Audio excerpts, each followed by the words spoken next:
Hello student, उड़ान ice में आपका स्वागत है। आज का हमारा टॉपिक जैनिज़्म है। आज हम जैनिज़्म से रिलेटेड कुछ इंपॉर्टेंट एमसीक्यू डिस्कशन करेंगे जो एसएससी एग्ज़ाम के लिए काफ़ी ज़्यादा इंपॉर्टेंट होंगे। तो चलिए स्टार्ट करते हैं। हमारा जो पहला क्वेश्चन है वो है the originator of the Jain religion is, यानी कि जैन रिलीजन के ओरिजिनेटर कौन है। तो इसका आंसर हो जाएगा ऑप्शन डी, ऋषभदेव। ठीक है, इसकी एक्सप्रेशन अगले पेज पर है, तो ये आप एक बार ज़रूर देखना। अगला question, who was the first तीर्थंकर ऑफ जैन रिलीजन। तो जैन रिलीजन के पहले तीर्थंकर का नाम क्या था, वो था ऋषभनाथ। तो ऋषभनाथ का हो या ऋषभदेव का हो या आदिनाथ, बात एक ही है। ठीक है, यहाँ पर देखो पिछले वाले पेज पर एक्सप्रेशन है, एक बार इसको रीड आउट करना। अगला क्वेश्चन, पार्श्वनाथ। ठीक है, पार्श्वनाथ ध्यान रखना है 23वें तीर्थंकर थे, 23rd थे ये। ठीक है, और ये पूछा गया कि ये किससे एसोसिएटेड थे। ठीक है, जैन तीर्थंकर ये किससे एसोसिएटेड थे, वह है वाराणसी। ठीक है, इसकी अगली एक्सप्रेशन यहाँ पर है। ठीक है, इसको एक बार जरूर देखना। अगला, इनमें से कौन सा जो है करेक्टली मैच नहीं है। तो ऋषभनाथ किससे रिलेटेड है, अष्टपद। ठीक है, वासुपूज्या, ठीक है, सम्मदेव शिखर गलत है। तो ये किससे रिलेटेड थे, ये थे चंपापुर जो बिहार में। ठीक है, तो हमारा ऑप्शन हो जाएगा बी। अगला क्या है, नेमिनाथ, ये भी चलो ठीक है। उसके बाद ठीक है महावीर पावपुरी, ये भी ठीक है। ठीक है, तो हमारा आंसर क्या हो जाएगा, आंसर हो जाएगा बी, ये इनकरेक्टली मैच है। आपको देखो इसके एक्सप्रेशन यहाँ पर है, एक बार वीडियो को पॉज करके एक बार पढ़ लेना। अगला question, where was Mahavir Swami born. तो अब ये कह रहे हैं कि महावीर स्वामी का जन्म कहाँ पर हुआ था। तो इसका आंसर हो जाएगा ऑप्शन ए, क्या होगा, कुंडलग्राम। ये रही एक्सप्रेशन। ठीक है, ये इनकी डेट एकदम कंफर्म नहीं, तो अप्रॉक्सीमेटली 599 BC के अंदर बताया जाता है इनका जो जन्म हुआ था। 599 BC के टाइम पीरियड में हुआ था। इनकी माता का नाम त्रिशला, ठीक है, और पिता का नाम सिद्धार्थ था। ध्यान रखना, माता का नाम त्रिशला और पिता का नाम सिद्धार्थ। ठीक है, थोड़ा और भी एक्सप्रेशन है, एक बार देख लेना। चाहे कुंडाग्राम हो चाहे कुंडलग्राम हो, बात एक ही है। ठीक है, और कहाँ पर हुआ था, वैशाली। ध्यान रखना, वैशाली, कुंडलग्राम या कुंडग्राम, इन तीनों में से कोई भी नाम आ सकता है। अगला, the celebration place of Mahavir ji, यानी कि महावीर को मोक्ष की प्राप्ति कहाँ पर हुई थी। ठीक है, तो मोक्ष की प्राप्ति कहाँ पर हुई थी। देखो अभी यहाँ पर भी हमने देखा, इधर किधर पिछले वाले क्वेश्चन में इधर देखो। ठीक है, इधर कुंडलग्राम में क्या हुआ, जन्म हुआ, और सेलिब्रेशन इनको कहाँ मिला, वो मिला था इनको पावापुरी। कहाँ मिला था, पावापुरी। तो ऑप्शन हो जाएगा सी आंसर। ठीक है, ये री एक्सप्लेनेशन।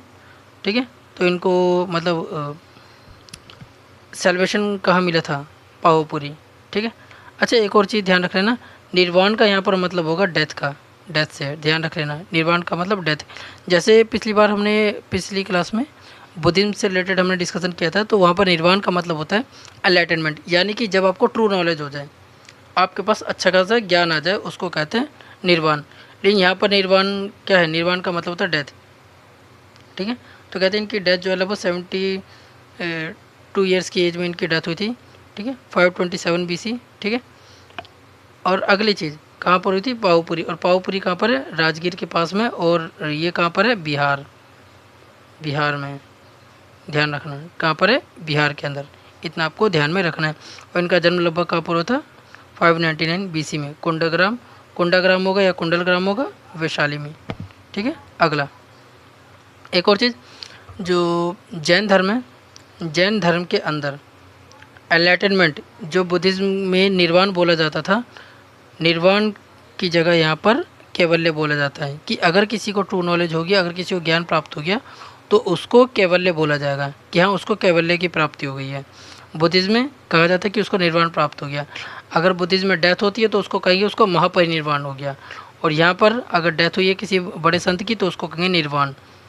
चलो अब अगला क्वेश्चन, द वर्ड तीर्थंकर इज रिलेटेड टू, ये अभी तो हम डिस्कशन कर रहे हैं, तीर्थंकर किससे रिलेटेड है, जैन। ठीक है, ये री एक्सप्लेनेशन, ये री देखो 24, ये वो है जैन धर्म से रिलेटेड है। ठीक है, अगला, who was the last one in the order of Jain तीर्थंकर। सबसे आखिरी तीर्थंकर कौन थे, याद रखना, महावीर स्वामी। ठीक है, महावीर स्वामी ये आखिरी 24वें तीर्थंकर थे, फिर इसके बाद अभी कोई तीर्थंकर नहीं हुआ। ठीक है, ये ध्यान रखना। अब इसके बारे में क्या एक्सप्लेन करना, ये बस सिंपल है।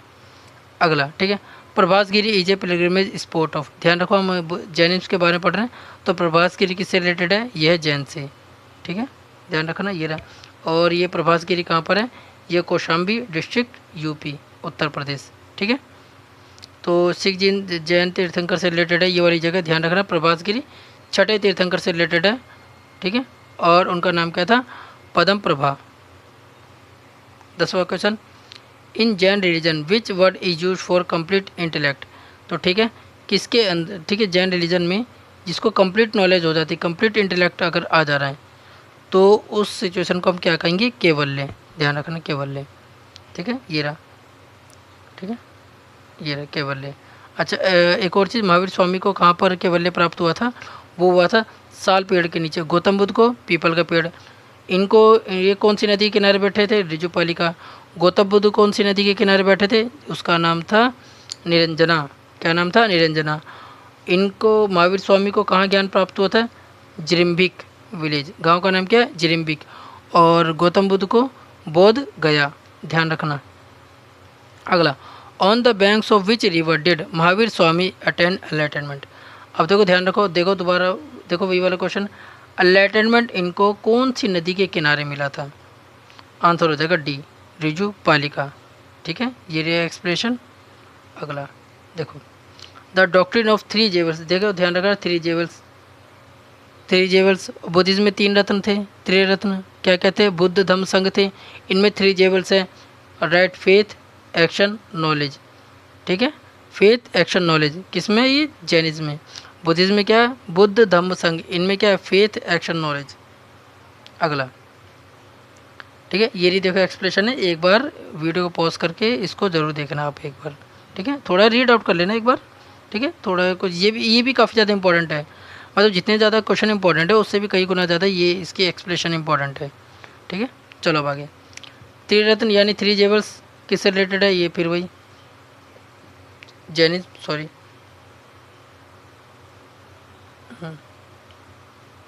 एक्सप्रेशन ये रही, ठीक है।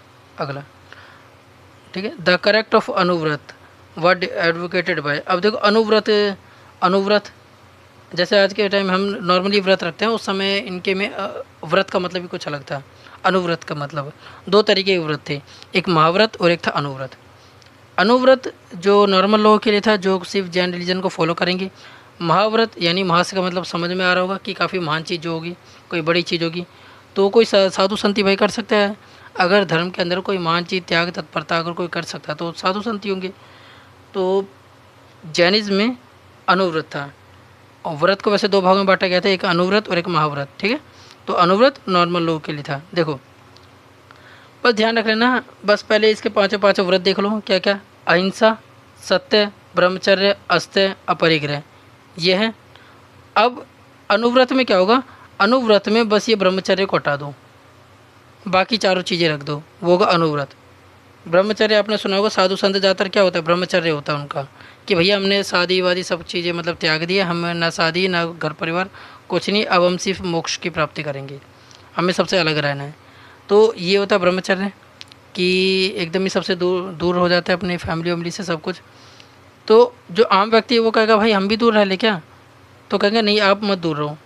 कहेंगे तो हमारा व्रत कौन सा रहेगा, तो कहेंगे जी आपका अनुव्रत रहेगा। और जो साधु संत होंगे वो 5 व्रत रखेंगे। आप क्या करो, अहिंसा, अहिंसा आपको फॉलो करनी है, कि आपको लड़ाई झगड़े, देखो अहिंसा यहाँ पर देखो 2 टाइप की है। एक अहिंसा होती है किसी को जैसे मानसिक तौर पर, जैसे आप किसी को जैसे किसी के बारे में कुछ गलत मत सोचो, किसी को बोलो मत गलत, ठीक है, ये होगी मौखिक। एक होगी मानसिक, कि मतलब किसी के बारे में गलत मत सोचो। एक होगा मौखिक, जो किसी को गलत ना बोलो। अगली चीज़, आप किसी को मारो पीटो मत, ये होगी अहिंसा। सत्य, आपको हमेशा सच बोलना। अस्त्य, कि आपको क्या करना है, मतलब कि चोरी नहीं करनी। अस्त्य का मतलब चोरी नहीं करनी। अपरिग्रह का मतलब आपको धन इकट्ठा नहीं करना है, ठीक है, ये आम आदमी के लिए है, ठीक है। और ब्रह्म, अगर इन चारों में एक चीज़ और जोड़ तो ब्रह्मचर्य, तो किसके लिए हो जाएगा, वो हो जाएगा साधु संतों के लिए, ठीक है। शायदवाद किसकी डॉक्ट्रिन है, जैनिज्म, ठीक है, ये चीज़ बस, ठीक है। एक बार इसके बारे में एक बार रीड आउट जरूर कर लेना, ये काफ़ी ज़्यादा इंपॉर्टेंट चीज़ है सारी, ठीक है। अगली चीज़ देखो, शायदवाद को सप्तभंगी न्याय के नाम से भी जाना जाता है, ठीक है। आगे बस में, और क्या बोले कि नॉलेज इज़ रिलेटिव, यानी पूरी नॉलेज क्या होता है, रिलेटिव होती है, कि मेरे पास अलग नॉलेज है, आपके पास अलग नॉलेज है। हर किसी का देखने का, सुनने का, पहचानने का नज़रिया अलग अलग होता है, तो नॉलेज भी क्या है, रिलेटिव है। तो चलिए अब अगला क्वेश्चन है। अगला क्वेश्चन क्या है, the Jain philosophy hold that the world is created and maintain by, कि यानी कि पूरी दुनिया बनाई गई है और साथ में मेंटेन भी की जा रही है। किस चीज़ के द्वारा? तो कह रहे हैं कि यूनिवर्सल लॉ, कह रहे हैं कि पूरी दुनिया का एक देखो अलग ही नियम है जिसके द्वारा पूरी पूरी दुनिया चले जा रही है।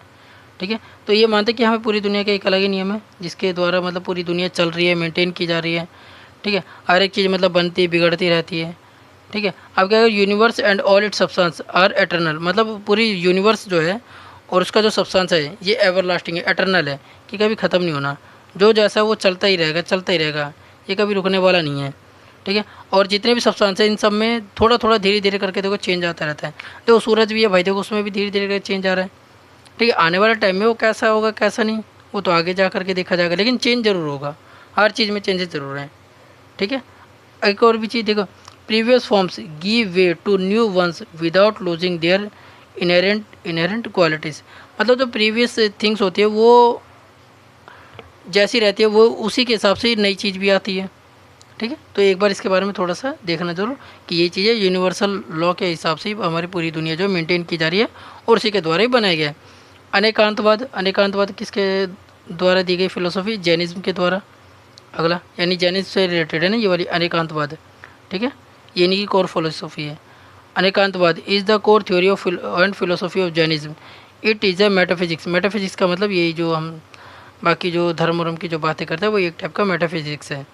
ठीक है, आगे अगला question, which of the following religions does not trust in the concept of final annihilation of the world, मतलब final annihilation of the world के बारे में को, ठीक है, एक्सेप्ट नहीं करते, ये इसमें बिलीव ही नहीं करते।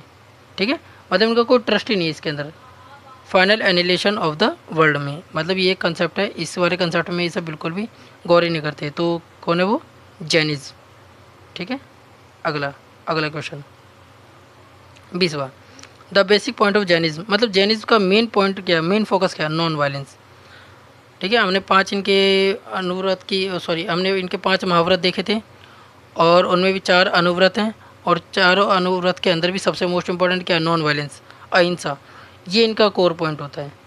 ठीक है, अगली चीज़, क्योंकि देखो जैनिज्म में माना जाता है कि जैसे अगर आप खेती भी कर रहे हो तो उसके कीड़े मकोड़े मर जाएंगे, आप जैसे सांस लेते हो उसके अंदर मुंह के अंदर क्या होता है, छोटे छोटे बैक्टीरिया आके मर सकते हैं। तो एक्सट्रीम लेवल पर ये नॉन वायलेंस को बढ़ावा देते हैं कि भैया वायलेंस बिल्कुल भी नहीं होना चाहिए, बिल्कुल भी 1% भी नहीं। ठीक है, चलो अब आगे, कि फल तोड़ करके मत खाओ, फल अपने आप गिरे उसे खाओ, को मतलब बहुत सारी चीज़ें हैं। पत्थर, पत्थर में भी जान है, पानी में भी जान है, हवा में भी जान है, हर चीज़ में जान है, सब चीज़ों को के साथ थोड़ा ध्यान से रहो, यही है थोड़ा। ठीक है, ये रही थोड़े इसकी एक्सप्लेनेशन।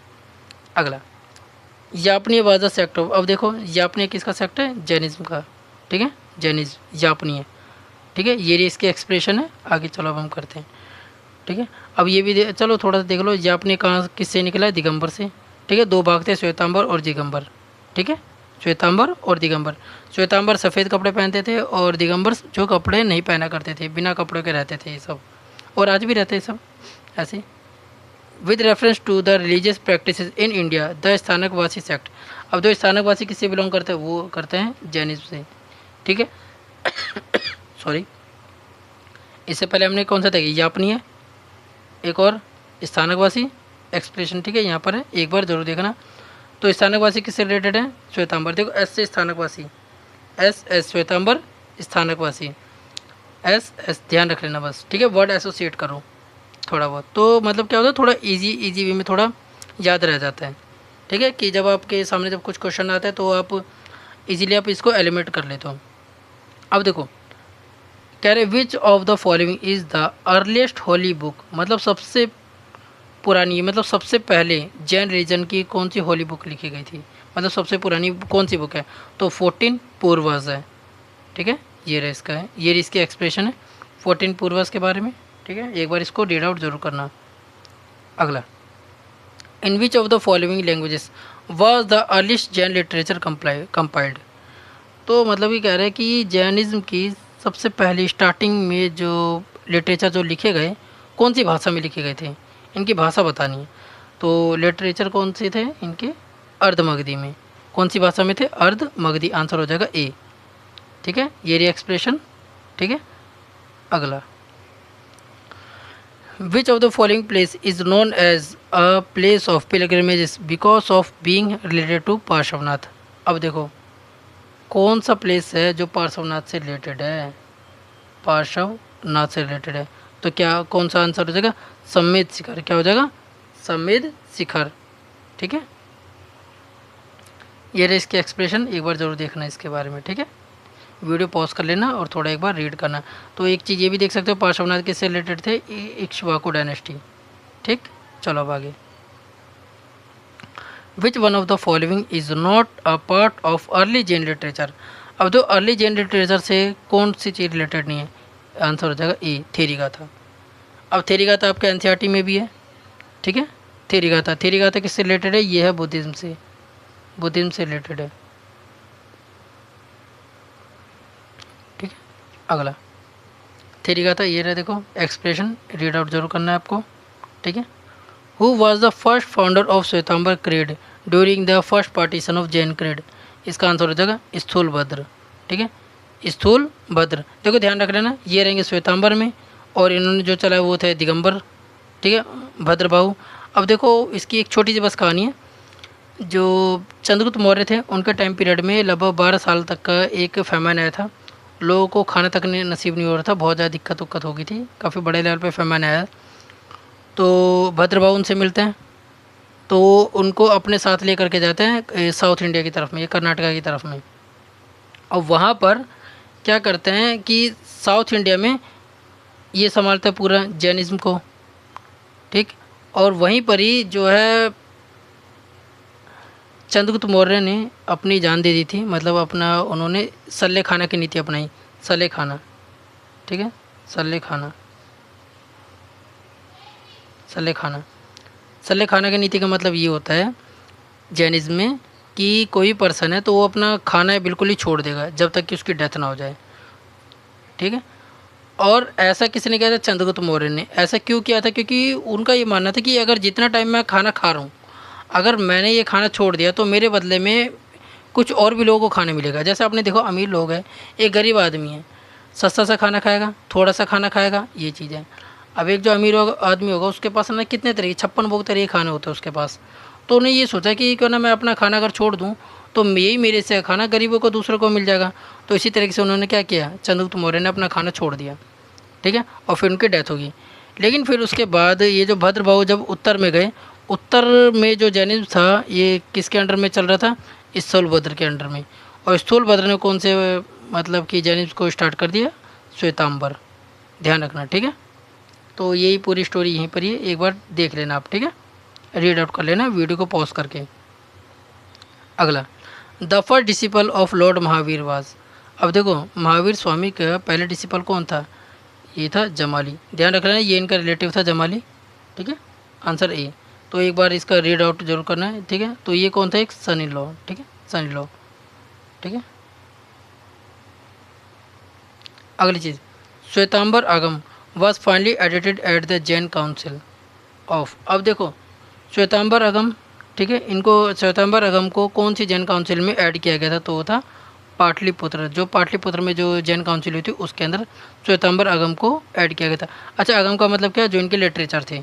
ठीक है, जैन के लिटरेचर को ही आगम कहा जाता है। अगला, ठीक है, ये ना क्वेश्चन और ये एक्सप्लेनेशन क्वेश्चन की, ये रखो। अगला क्वेश्चन 23। अच्छा ठीक है, अब अगला क्वेश्चन है। ठीक है, अगला क्वेश्चन, एक मिनट रुकना, ये कौन सा क्वेश्चन, 29। चलो अब कोई नहीं, 30 नंबर का क्वेश्चन है। तो आजीविका सेक्ट वाज फाउंडेड बाय। तो आजीविका सेक्ट की खोज किसने की थी, इसका आंसर हो जाएगा सी, मखाली घोषाल। ठीक है, आजीविका सेक्ट की खोज, इसको नियतिवाद भी कहते हैं कि नियतिवाद का मतलब सब कुछ ही नियत से डिसाइड होता है। मतलब जो आपका फेट है, जो उसमें लिखा गया है आपके फेट में, वही सब चीज़ें होंगी, इसके अलावा और कुछ नहीं होगा। जो होना होगा वो होके ही रहेगा। Question number 31, the famous pilgrimage of Buddhist as well as of Jains in Uttar Pradesh. अब देखो ऐसी कौन सी जगह है जो जैन मतलब बुद्धिस्ट और जैनिज़्म, ठीक है, इन दोनों के लिए फेमस है, दोनों के लिए, तो वो है कौशाम्बी। ठीक है, ये रहा। तो एक्सप्रेशन यहाँ पर एक बार रीड आउट करना। अगला question, who built Gomateshwara statue at Shravanabelagola. तो मतलब गोमटेश्वर है, ठीक है।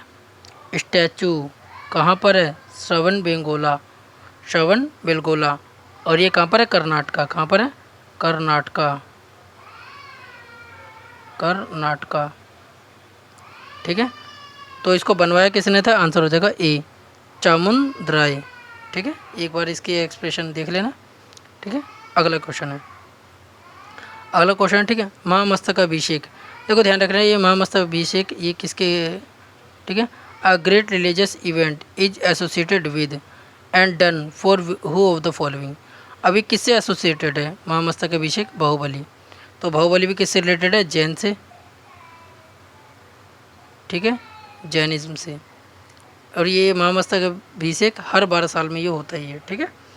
ये काफ़ी बड़ा मतलब त्यौहार है जैनिज्म का, हर 12 साल में होता है। ये 18 मीटर की एक मूर्ति है, ठीक है, बाहुबली की, जिसको गोमटेश्वर स्टैचू भी बोलते हैं। अगला, ठीक है। अब यहीं पर चलो, ठीक है, इतने क्वेश्चन थे, यहाँ पर क्वेश्चन ख़त्म। अब ये देखो कुछ मोस्ट इंपॉर्टेंट चीज़ें जो काफ़ी आपके एग्ज़ाम के लिए ज़रूरी है। तो ये कुछ सिंबल्स हैं। ऋषभदेव बुल, ऋषभदेव का साइन क्या है? वो है बुल है।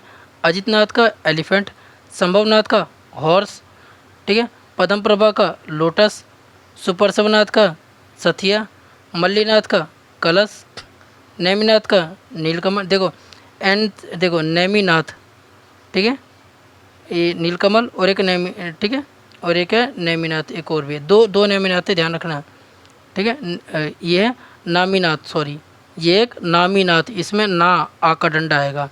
ये नेमिनाथ, ये ना ए नेमिनाथ, ठीक है। ये नामीनाथ नीलकमल, नेमिनाथ शंख, ठीक है, पार्श्वनाथ सरपेंट, महावीर स्वामी लायन। अब देखो आपके लिए इंपॉर्टेंट क्या क्या रहेगा? एक तो पार्श्वनाथ का याद रखना, महावीर स्वामी का, मल्लीनाथ का, ऋषभदेव, अजितनाथ, ठीक है। इनका वह आपको मोस्टली इंपॉर्टेंट मतलब याद तो रहना है, तो रहना ही चाहिए, ठीक है। तो क्या क्या? ऋषभदेव, इनका ऋषभनाथ भी है और आदिनाथ भी है, अजितनाथ, मल्लीनाथ, ठीक है, पार्श्वनाथ और महावीर स्वामी। ये आपको कुछ जो इंपॉर्टेंट है ये सब याद होनी चाहिए। वैसे अगर सारी याद रहे तो ज़्यादा बेटर है, लेकिन एक बार ज़रूर देखना, ठीक है। Okay, thank you.